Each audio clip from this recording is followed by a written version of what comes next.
Hi guys and welcome back to another DrAce video, and today we're going to be playing MotoGP 23. It is now time for round 4 of our MotoGP career mode, and it's time for one of my favourite circuits. It is the circuit of Jerez for the Spanish GP.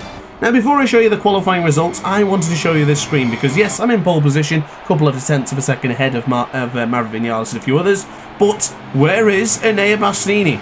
You might have spotted him. He is right there, back of the grid, last place. Didn't even get into Q2. Absolutely bonkers.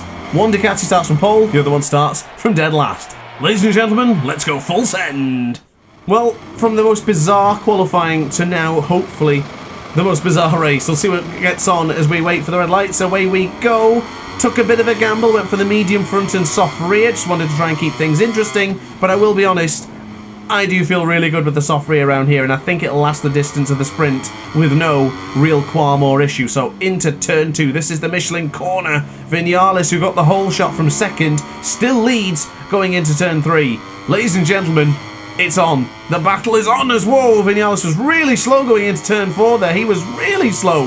I thought he was going to be really pushing, so I was trying to stay with him as a matter of fact, but we actually got rather lucky as Vinales goes back with the inside. Wow, he did not flinch going for that overtake, did he? What a bizarre top 8 that is as it stands. Vinales leads. We were temporarily, as we now get him on the brakes, going in to the Dani Pedrosa corner. Through we went, and we have the lead. We do have it. I thought he had the power to get past us there, but a tenth of a second found already in the early stages of today's sprint. The top 8 riders as it stands. Wow. Myself, Vinales, Morbidelli, Mir, Quartararo, Oliveira, Fernandez and Augusto Fernandez on board the Gas in 8th place. That is magnificent. I wonder how teammate Bastianini is getting on. Don't forget, this is now a battle for supremacy for the leader of the Ducati team, the manufacturer leader. And yet he's nowhere to be seen. He had a dreadful practice and obviously qualified last. I have no idea what he did. Did he even turn up? Did he oversleep? I have no idea, but I've never seen that. That is now twice this season we've had some bizarre workings with our AI. In the Argentina race where I retired, he somehow had a no classification after that as well. He DNF'd after we retired. I've never seen that happen before in MotoGP 23, and now starting from last place is not something I ever envisioned here in Jerez. There's absolutely no one of championship-worthy contention right now in this season anywhere near us apart from Vinales. It could very well be myself and Vinales battling it out. Also, the most bizarre statistic, where are the Ducatis? Not a single Ducati in the top 8 right now apart from myself. Am I the difference maker with this Ducati now? Have we made the bike worse for all the other teams? And yet only us can ride it now. I'm not entirely sure how this works, but I tell you what, we have got a nice comfortable lead ahead of Maverick. It's nothing to get too excited about, but it's something to pay attention to because there's a couple of areas where the AI do get better and stronger than the actual player. I know they begin to struggle from turn 10 onwards, so this is turn 10, this is Pellequí, going into the right-hander here for 11 for Ferrari. I think, this is a Crivier corner, isn't it? Ferrari's the next one, and then the Lorenzo corner. Okay, yeah, I've got it, sorry. But I do believe they struggle into turn 11 and then a bit into turn 13 as well. And there was a lot of crashes in the practice and qualifying into the Lorenzo corner. But it just seems they can't get close enough to us right now. Still very much utilising power steering 3 across the line. It's a 1:35 flat. Not bad, but it's not a lap time to set the world on fire. I definitely feel we can go stronger than that. I'd say mid-34s should be our race pace. I think with a fully upgraded motorcycle, I don't see why a 33 is not attainable. But I still think that's slower than my time trial time. I'd have to see, but it's been a while since I've done the time trial here. But I think in the online race that I had with the live GPs, I think I've gone faster than that. Don't really remember, but I'm pretty certain a 33.9 was on the cards, but to be honest, I really don't remember. I could be talking absolute rubbish right now. But anyway, we've got a second advantage to Maverick. I always say you get that second and you break the resolve of the person behind you, but it's artificial intelligence. They don't really have a resolve. I'm sure they don't feel that way. But in a circuit that I absolutely love and adore, this is perfect. To be riding around Jerez comfortably with a comfortable lead, having fun. This is a dreamlike scenario for me right now. I think I would run into the body of water like Jorge Lorenzo did. There it is on the right hand side there, that big pool. I think I'd be doing that with such glee and entertainment, excitement, if we win this one so comfortably. This could be back-to-back sprint victories. Our third sprint victory of the season in 4 races. Think about that for a second. What a start. And on this lap, we're actually improving again. A little bit of a wheelie there, just trying to feather the throttle. Didn't really work there across the line. We did improve by not by too much though. But if we have another strong 3 sectors and then sort it out for the 4th sector on the next lap, that's going to be a very strong lap time. Maverick can't even get close, can he? How is Enea Bastianini doing? Where is he? Well, I guess we won't find out now to the end of the race, or at least the sprint, should I say. Look at that behind us. The gap from Vinales behind him to Morbidelli is massive. It is definitely going to be myself and Vinales. I would say the majority of this season hasn't changed much from last year. It's just the riders in it. So, for example, what I'm referring to is that a lot of races last season, we fought as hard as we could to be where Vinales is now, or Morbidelli is right now. There was always 1 or 2 riders that just had everything more powerful than us to be flying ahead of us. And that's a prime example of that right now. We would be where Morbidelli is right now. I mean, we did actually win the sprint here last season, but so maybe not this track, but the idea and the concept of always 1 or 2 riders getting out to the front and just destroying the competition is something that happened a lot. So this is so fascinating. It's definitely the bike to be on, but that Aprilia looks pretty good as well. Onto the brakes then, into the Lorenzo corner, getting a bit more confidence into that final corner. Onto the power, a bit early there on the power, but without the wheelie and running it a bit off the circuit, we will find 0.3 of a second to put us in a 1:34.567, almost 0.4 of a second gain there. Magnificent. And Maverick Vinales is struggling. 2.7 is now the gap on lap number 5 here in Jerez Sprint. This is marvellous. Augusto Fernandez has lost the 8th position, meaning now there is a Grassini Ducati in the top 8.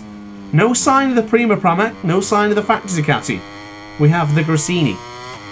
That was the team that did actually originally offer us a contract in this game, but I chose to go for the factory Ducati because, of course, I'm not stupid. That's a decision that anyone would have made. Maybe not. Maybe you really like the Grassini team, and then you would. I don't know, but I think factory Ducati is not something anyone should look a gift horse in the mouth with. You're taking that, everyone is. It has to be done. On this lap, 0.2 of a second is the detriment on this one. 0.3 it is. Oh, not quite. We might actually improve this lap time after all. But as long as we stay smooth and consistent, I think we've won this one, no problem. Another 12 points in our championship challenge. Put that in the bag. And of course, guys, if you are enjoying the video, don't forget to like, comment and subscribe. It does help out the channel. And it certainly helps the algorithms push the videos a bit more often. Put into the final corner. Again, just bringing on the power ever so early there, and then I just feel like I'm going to touch the apex and then I run off ever so slightly. But across the line, another 1:34.701 now. Coming in for the man with the 47. Maybe it'll be a number 1 next season, who knows? Don't know if there will be another season, to be quite honest with you. How many weeks have I got now till the 2nd of May? It's about, what, 5 weeks? The problem is that I don't know if I'll get it early. I hope so, fingers crossed. I would really like to have an early copy of MotoGP 24. I did for Show at 23, and it gave me a lot of time to really work on the content and really get used to the game before uploading the videos. So I think when it gets to that point, I'll still be doing 23 content. It's just that it's going to be a case of trying to balance the... Maybe it'll be new physics, I don't know yet. But I'll have to try and learn the nuances of 24 and compete with 23. We are talking about a possible Moto 2 Cup just for the filler between MotoGP 23 and 24's release. So there's a possible chance we could have a Moto 2 Cup with the Ace Academy just to conclude the last bit of MotoGP 23. I must confess, out of all the GP games, this one has been my favourite over the past couple of years. The career mode making me work extremely hard running the sprint and then the 50% races has just really added to my skills on this game. I feel better and better every single time I jump on this fantastic game. I really do. And the interest from the aces to do the more Ace Academy Cups, the live streams, it's going rather swell. And across the line, this could be another 156.7. It is. It's a separation of just 1,000th of a second. But this is the final lap, guys and girls. We have a commanding lead here in Jerez. Absolutely loving life as Enea Bastianini starts last. We start from pole. We start building our championship lead just when it matters the most. Because we're going to go to the likes of Le Mans. We're going to go to Mugello. We'll then go to the Sachsenring, which of course is the dummy track. We'll probably lose a lot of points there. But ignoring that, Assen, Red Bull Ring, Misano, Catalunya, Silverstone. So many tracks there that are guaranteed victories if we continue riding like this. It's going to be a magnificent season, I swear. Chang International Circuit, Mandalika, every chance of a victory there. Sepang last time was really good. It might be inspired to think we can fight for the victory there. We'll see. And I would really like to win in Valencia. I only managed to do that in Moto3 in the red flagged race. I don't think I've won it since. Went into the right-hander then. This is the Angel Neto corner. Now into Pelaquí. Onto the power for the Carrivier corner. Leaning into the right. Keeping it nice and tight. Run a bit deep there towards the middle of the apex. Then back across to the Ferrari corner. Then onto the power. To celebrate absolute jubilation. Ladies and gentlemen. A third sprint victory out of 4. Magnificent. Almost equaling the tally with the gas on the power. It's going to be another solid lap time across the line. It is absolutely perfect. Oh, a chuffed Dr. Ace battering the tank. Marvellous. But I want to see, where is he? He's down in 13th. Augusto Fernandez at the fastest lap at the end of the race. Thanks a lot, mate. Taking that away from me. And championship standings. 12 points from Mav. 37 from teammates. Joan Mir up to 5th place. Top Honda man by a mile as well, may I add. Amazing. So then, let's do it all over again. The only difference being this time is we need to drop down to power setting 2, so I'm not sure how this will go. But across... Oh, wow, look at the start from Maverick. That was an excellent start from number 12. Joan Mir even got involved there, starting from the front row. Onto the right-hander then. Let's see if we can squeeze past the Spaniard. We certainly can. Can we launch it into Michelin as well? We certainly can. Ooh, he goes the long way around, and he might have the inside line. He certainly does. Beautiful battle against Maverick Vinales, but oh, he done it again. How slow do you go into that left-hander, mate? He absolutely slammed onto the brakes there. What about the 120% difficulty? That's asinine. That's absolutely bonkers. What are you doing? Why on earth would you hit the brakes that hard? They never did that for me when I was on the... maybe they did, because I was able to get some... I was able to get some advantages in the early stage of the races last season. And they are bizarre, even on the hardest difficulty. We've been on the hardest difficulty since Moto 2. And yet they do really weird things that makes you think, what, you know, you could be... If they didn't make those mistakes, though, in some of the tracks, they would be ridiculous. It's a good job if they do make those mistakes, to be honest. But now I have a bike that can actually fight. I'm yearning for a fight, and we haven't had one.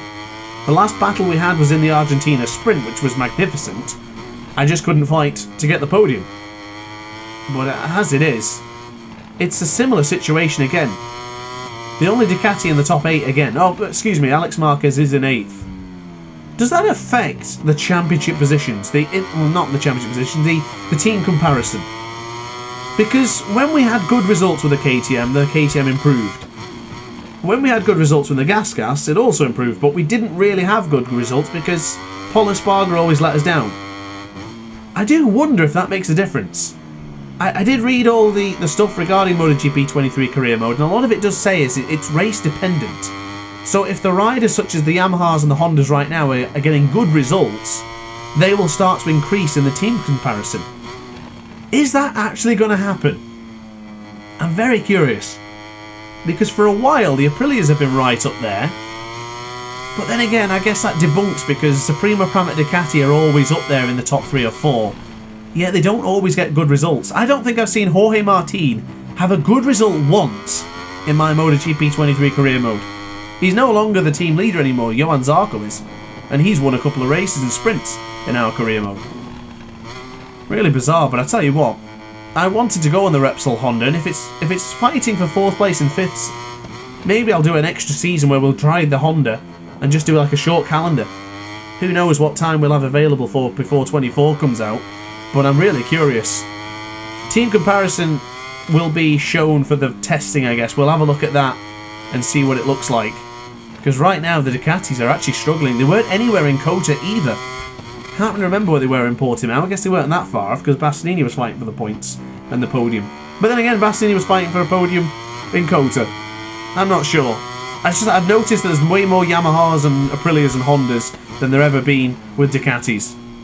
Certainly something to mention. So first lap has concluded.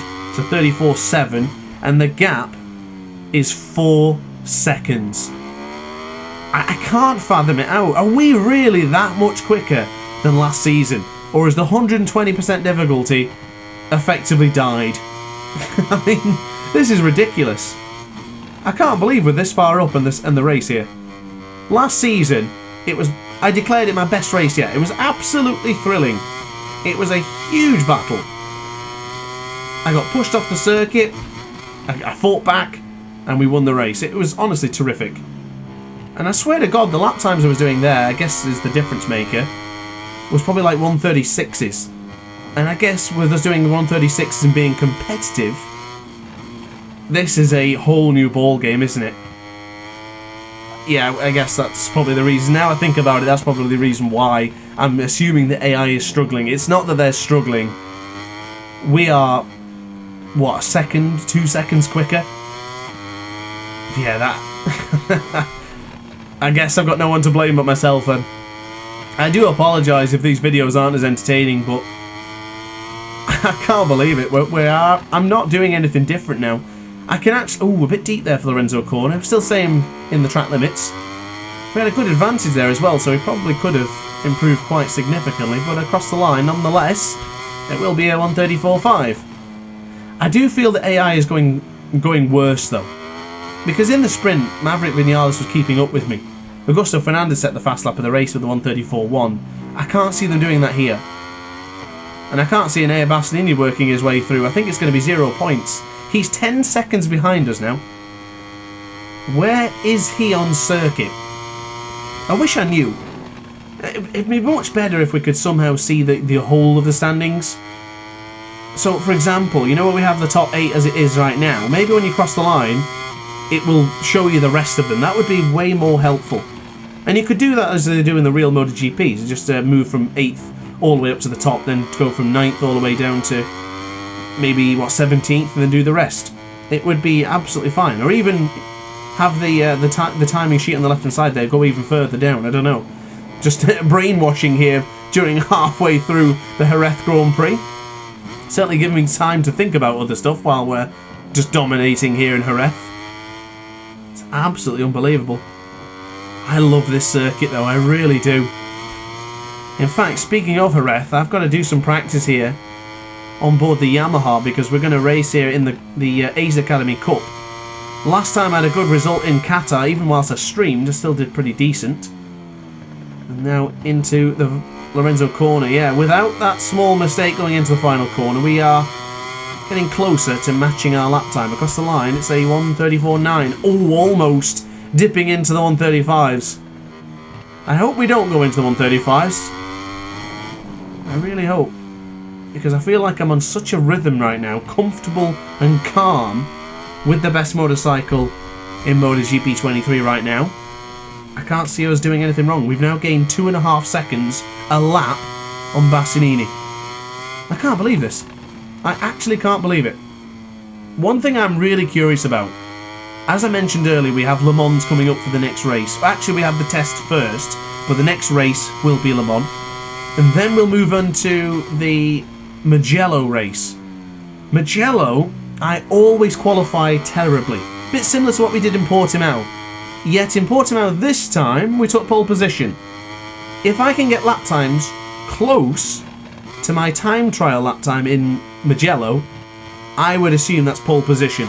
But if I do recall, Aleix Espargaro's qualifying lap time in my career mode was faster than MotoGP Esports Mugello lap time. I'm pretty certain it was comfortable, faster than anyone else in the world. So I am expecting that we'll probably get a decent qualifying, but I don't think I'll make it into Q2. I think even with my best of lap times, if they pull out one of those esports lap times like that, I don't stand a chance. But it all depends on what the weather conditions will be like, and just to see how we go in that particular session anyway. But across the line, it is a 1:34.9, so still very much hovering in the 1:34s. Not quite as comfortable as the sprint. At this point in the sprint, we were still quite easily doing the mid 1:34s, but I guess a slight difference in the tyres.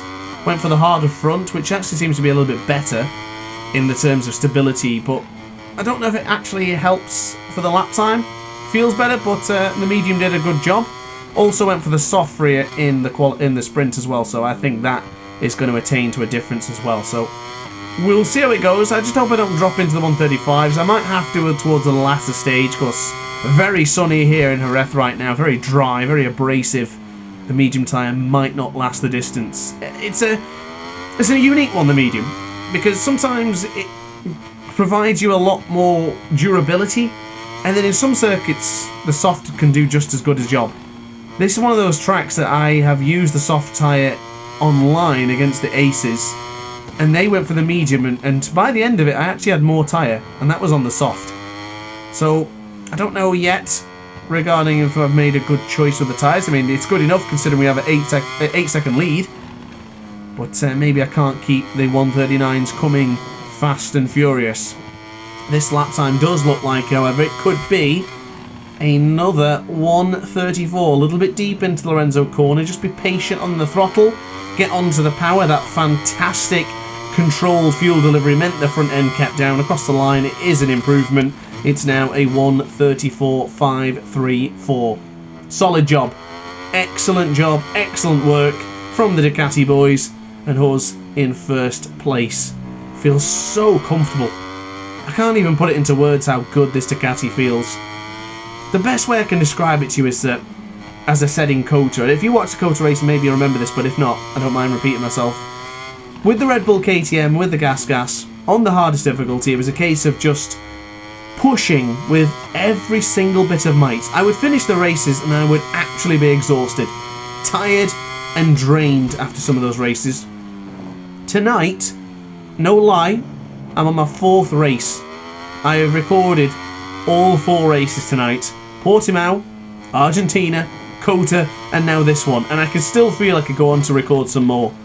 That's how much I feel has been excellent within this one so far. Yes, spoiler alert, sometimes I do the voiceovers afterwards, which is true. But for the racing itself, I too tend to record a lot of them at the same time, so I've got enough content for the week for me to then record and make sure I upload for you guys all week. So yeah, apologies for the immersion break there, but it's I'd rather be honest and give you full transparency. It's another reason why racing online in the live streams is quite difficult. It's not necessarily about the concentration for the racing. It's more the trying to concentrate on too many things at once. If I just completely blank out the chat and ignore everyone, then I'd be alright. I could do lap times all day long. It's the trying to engage in the stream and to also talk about things whilst I'm doing it is the tough part, and then something ends up suffering. But yeah, this is a prime example of the difference with a bike that I can ride, have fun with, and not feel exhausted by after every single race. It's going well. It's going terrific. I'm extremely proud and extremely excited to record even more on board the factory Ducati. It's made extra special, of course, with the Sergio helmet. I love that new design. It looks absolutely amazing. I've just re-updated my my Steam profile and my Discord profile now with all the new look. X-Lite helmet with the Sergio touch. I think it looks amazing.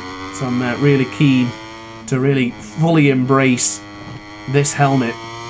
Now for next season with MotoGP 24, there's a couple of questions I need to ask myself and I need to ask you guys as well. And I think, considering we're so far ahead of the pack now, I don't think we need to worry about anything. So let's start getting a bit creative in our conversation. So one of them being, do we exclude the motorcycles we've used this season for next year? So for example, we have ridden the Tech 3 Gas, we've ridden the Red Bull KTM, and we've ridden now the factory Ducati. next season, do we ban the use of those bikes and only use others? So for that, we'd be able to use a different Ducati, different team. We'd be able to use the Aprilia, we'd be able to use the Yamaha, and we would be able to use the Honda. Let me know in the comment section how you feel about that, or do you think just take the best thing that was available? I don't really want a carbon copy again. So for example, if we move up to the gas team and then go to the KTM and then go to the Ducati, I don't want to do that. I want to avoid it. I would definitely love to avoid the KTM next season and just try something different straight off the bat. If the Castrol Honda's available, then you better know I'm taking that no matter what. That livery is gorgeous and I must have a chance of riding it. I would love to ride in the VR46 Ducati team now, because of course they've opened the doors to not just riding within the VR46 Academy riders. It's now possible for any rider to join.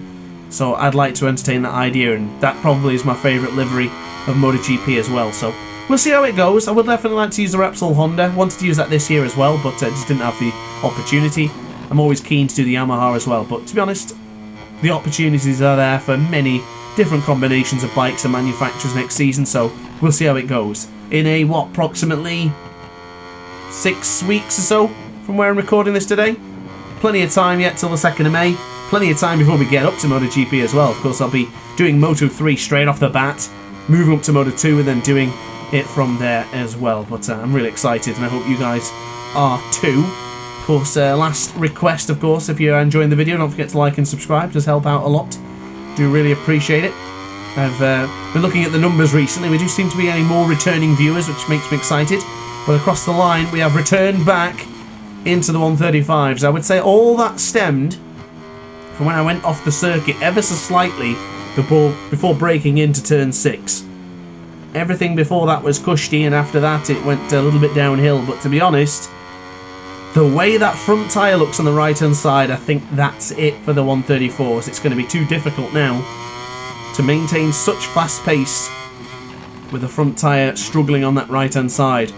The medium rear is about getting to that point where it starts to slip and slide.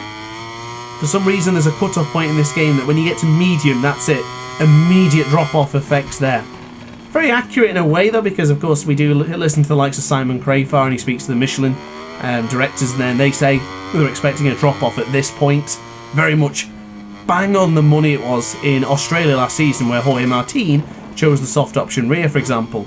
They nailed the exact point when it would start to drop off, and yeah, so things like that, I guess it's relatively accurate. It's just it's always the halfway point when the medium is where it begins to start to struggle. But my 135s are definitely coming to a close. 134s are coming to a close now. But into the right hand side, we will be tackling this combination of corners just 3 more times after this one. And 3 more times will equal a perfect championship lead. We're actually still only getting 5 points more than Vinales. So it's not all going that well, but it's still going well for our championship challenge. It really is. We're consistent in the 135s at least. 2 lap times relatively close together. I've got to say, it's just effortless to ride. It's beautiful. If you're riding the Ducati in your career mode, then speak out, let me know. Have you got the same feeling as I have? And surely when we go to the Jerez test in a couple of days' time, it's going to be the same again, isn't it? Just more power, better features, better things for our Ducati. But yet again, as I alluded to earlier, we are the only Ducati in the top 10.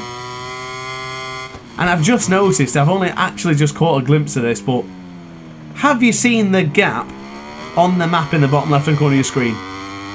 I swear to you right now, the difficulty has not changed. It's still 120%. The change is the difficulty of the bike.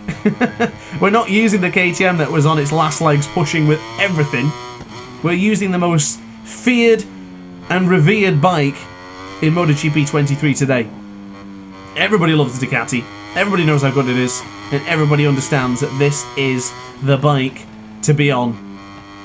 I didn't think it'd be so clear-cut though, but it clearly is. It's working a treat as we go into Ferrari now for the 11th time of asking. Hard on the brakes, just sliding the rear. That's a 1 second disadvantage to the lap time. Across the line, this will be another 135, but it should be a 135.5 across the line. 1:35.6. So yeah, bad lap times coming into the end here. That is really putting a downer on this video today, isn't it? A lot of disappointed fans towards the last stage. Expected me into the 1:34s every single lap. Not quite possible with the career mode bike. Do wonder what it would be like in time trial and the race that we've got this week. Of course, Monday, should I say, coming up. That will be on the 25th of April, 25th of March, I do believe. I'll be posting a post again to let you know I will be streaming that day as well. But to let you know now, for the early viewers who are watching, I will be streaming again at 7 PM on the 25th of March 2024. That, of course, will be MotoGP again. So on to the power then. This is the penultimate lap. Do we improve or do we go even worse towards the last stage? Not that I'm too sure of now. 17 seconds clear from the competition. Maverick is a good head and shoulders faster than Marquez, but what happened to Morbidelli? He was featuring on the podium for quite a while. Looks like he's just fallen off the wayside. Maybe he took a chance with a soft tyre, perhaps? Just noticed as well, since Pecco Bagnaia has gone, Ducati, apart from myself, have really suffered. No Martin. I don't think I've seen Martin anywhere in the top 10 all season. Might have done, but I don't remember it off the top of my head. Johan Zarco was alright. Bastianini's been decent.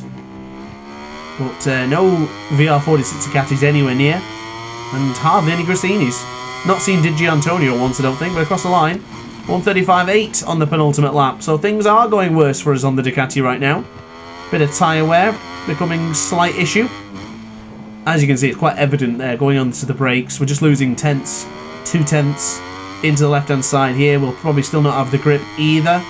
So we're still losing a tenth or half a tenth into turn 4. But guys and girls, what a dominant showing. What a performance. I don't think, even if we started last, I don't think nothing could have stopped us today. And I tell you what, if this season goes on like this, we might have to consider starting the races from the back of the grid. Just to keep things fair. Because right now, we can't be touched. It's Ducati Dreamland here in Jerez. It's going absolutely stunning. I called it a Ducati Delight in Portimao. This is the Ducati Dreamland. Jerez Factory Ducati GP23 bike. You just can't go wrong, can you? Magnificent. Vinales, Marquez probably will feature on the podium. Although the battle for Marquez's third place is still on. They're just approaching, what, Pelliqui now, is it? Yeah, they're approaching Pelliqui. And, yeah, you have to believe that that's going to go down to the wire. But for us, one last hurrah into the final corner here in Jerez. On to the power. Excitement personified as we get across the line. There's no one behind us. Across the line for yet again another victory this season. Oh, Lord Almighty, we're going to crash there if we're not careful. Oh, the eject seat. That's some incredible celebration, to say the least. But there you go. The only Ducati in the top 8. Bez got second Ducati honours in 9th place. And Bastianini, where did he finish? I missed him. Oh, 13th. Not ideal, but we take the championship points, and we now have a 17-point lead clear from Maverick Vinales. Joan Mir up to 3rd. Excellent to see the 2020 World Champion up to 3rd. Enea Bastianini dropping down to 4th, with Zarco and Marini also losing position to Miller dropping 2 as well. Not great. Well, guys, I will leave you now with the Teams Championships, and then I'll leave you with the Constructors Championship. But for me, I just want to say a big thank you for watching this video. I hope you enjoyed. If you did, let me know in the comments section down below, and I will see you in the next video. Don't forget to like, comment, and subscribe. Ciao for now.